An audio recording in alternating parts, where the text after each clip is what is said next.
হাজার বছরের ইতিহাসের সাক্ষী, যে মাটির প্রতিটি কণা কথা বলে প্রাচীন সভ্যতার গৌরবের। নওগাঁর এই পাহাড়পুর বৌদ্ধ বিহার কেবল একটি স্থাপনা নয়, এটি বিশ্ব মানচিত্রে বাংলাদেশের এক অনন্য আত্মপরিচয়। কিন্তু সেই ঐতিহ্যের গায়ে এখন আধুনিকতার নামে লাগছে অসভ্যতার আঁচল। কয়েক মাস ধরে সোমপুর মহাবিহারের শান্ত ও গম্ভীর পরিবেশ বারবার ব্যাহত হচ্ছে।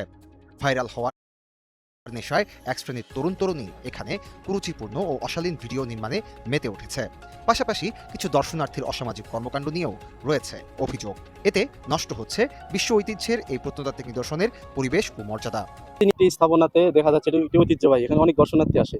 এখানে প্রতিনিয়ত ইপটিজিং হচ্ছে, বিভিন্ন অসামাজিক কার্যক্রম চলছে। এই বিষয়গুলোতে আমরা প্রশাসনের কোনো ভূমিকা দেখতেছি না। বিশেষ করে এখানে যদি টুরিস্ট পুলিশ বা আনসার বিডিবি নিয়োগ করা যায়, এই জেলা প্রশাসক বা উপজেলা নির্বাহী অফিসার যারা আছেন, এই বিষয়গুলো একটু দেখবেন। যেহেতু এটি একটি ঐতিহ্যবাহী স্থাপনা, আপনাদের মাধ্যমে তাদেরকে বলতে চাই যে আপনারা এই বিষয়গুলো একটু দেখবেন। তারপরে কিছু পর্যটক আসে, যে স্কুল শিক্ষার্থী যারা এখন এসএসসি দেয়নি, কি স্কুলে পড়ে, স্কুলে পড়ুয়া ছেলেমেয়েরা আসে, এখানে অশ্লীলতা করে। রিসেন্ট একটা ভিডিও ভাইরাল হয়েছে, ফেসবুকে দেখলাম। তো এইগুলোর কারণে আমাদের পাহাড়পুরের সুনাম নষ্ট হয়ে যাইতেছে। যদি এগুলো একটু খেয়াল করতে, স্কুল পড়ুয়া বাচ্চাদেরকে যদি গার্জেন ছাড়া না ঢুকতে দেওয়া হইতো, তাহলে এগুলো দেখা যাবে না। যে এখানে হচ্ছে